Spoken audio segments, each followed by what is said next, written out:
The woman slapped the alpaca's backside, pushing it into the passage. Unbeknownst to her, the alpaca triggered a mechanism after only a few steps, as anything over 3 kilograms passing through would be instantly crushed. However, if one could pass through this corridor and successfully open the stone door, they would obtain the treasure of the heavens. Just as everyone was at a loss, Da Vinci from the sidelines came up with a solution based on the woman's description. He first drew a sketch on paper, then had the craftsman quickly make the parts according to the drawing.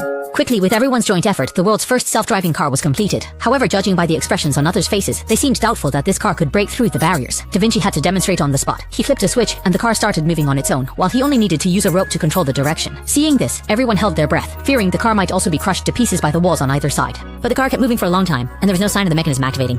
Just when everyone thought they were about to succeed, the vehicle encountered an uphill slope, and slowly came to a stop. Seeing this, Da Vinci quickly made adjustments and finally managed to charge up before expending the last bit of power. Next, the log in front of the vehicle would hit the stone door, triggering the mechanism inside to align the key with the lock above, thereby opening the door and deactivating the traps in the passageway.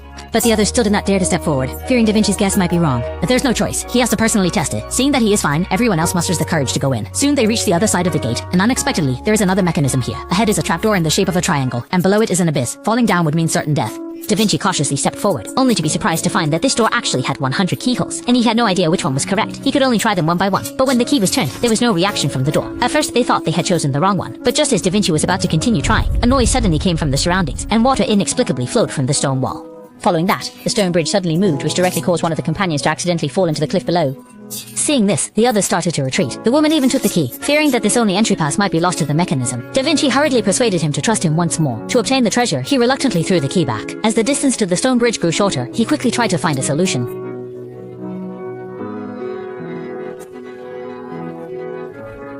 But when he inserted the key, the speed at which the stone bridge moved only increased. Obviously, the sun was meant to mislead them. Then he noticed that the number of keyholes was odd, but the total added up to 100, not 101. This meant that there was definitely another keyhole hidden somewhere. With the help of his companions, he quickly went down to feel around, and unexpectedly found the keyhole under the bridge. He quickly inserted the key, and turned the lock, and the stone bridge finally stopped. The relieved group finally breathed a sigh of relief. When they entered the third checkpoint, there was a stone door that required 2 keys to open. Although it seemed simple, Da Vinci dared not act rashly anymore. However, the companion thought otherwise. He snatched the key and was ready to take a risk. It turned out that he was trained by a renowned master, and had some understanding of various mechanisms and traps. Quickly, he discovered that this key was actually made by combining 2 keys, seemingly prepared specifically to open the tomb path for them. Though when the two of them each inserted a key into the keyhole and turned it, the stone door did not respond at all. At this moment, the all-capable Da Vinci suddenly thought, maybe 2 keys need to be turned simultaneously. However, even so, the stone door still did not budge. Seeing the treasure so close yet so unreachable, everyone was immediately flustered. But at this moment, Da Vinci looked towards the circular window opposite, combining it with the local natives' reverence for the sun god. Suddenly, he realized that the key to opening the stone door was when sunlight simultaneously shone on both keyholes.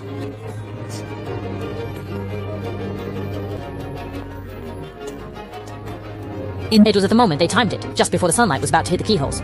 The two quickly turned the keys simultaneously. Accompanied by a rumbling sound, the stone door finally responded. Open. After the final obstacle, they arrived at a huge cave. After taking just a few steps, both of them were deeply attracted by the stone coffin in front of them. Da Vinci immediately concluded that the treasure was definitely inside the stone coffin. But at this moment, they realized that if they handed the treasure over to the natives, they might be killed after serving their purpose. And at the end of the cave was a bottomless abyss, leaving them with no way out. Just as they were in a dilemma, Da Vinci suddenly had a spark of inspiration. Suddenly inspired, he took out the blueprint he had prepared earlier and had his 2 companions Gansai, before the indigenous people arrive, use the existing rope and fabric, make a cover to use for escaping from high altitudes. Although his companions were very skeptical about this, it seemed to be currently the only way to escape. Then the two of them started trying. Tried to open the sarcophagus, but the sarcophagus was tightly sealed, and there was no way to find any opening. Open passage. However, upon seeing the magnetic sphere on the ground, Da Vinci immediately realized that these small spheres were the key to solving it. So, the two quickly attached them to the stone. The pattern, the two of them worked for a long time, yet the sarcophagus did not move at all. At the critical moment, Da Vinci's 140 IQ once again dominated the high ground. He suddenly remembered the world-famous painting, the Mona Lisa, and on the stone bridge behind it, hidden is the numbers 7 and 2. Ace Tandy. Place the magnetic balls in the order of 7 and 2, and the next second the stone. The sound opened, and inside was actually a talking bronze man. But before Da Vinci could ponder further, unexpectedly, the native leader had already come over with his people. Since you're not patient, do not blame us for being resolute. The crowd then grabbed the prepared covers and leaped. With a leap, they jumped toward the abyss, and Da Vinci also took the treasure tightly. Followed, and also jumped down. The fabric quickly expanded in the air. It was in fact another great invention by Da Vinci, a parachute. In the end, Da Vinci and his companions successfully escaped from danger and embarked on a new journey with a lot of gains.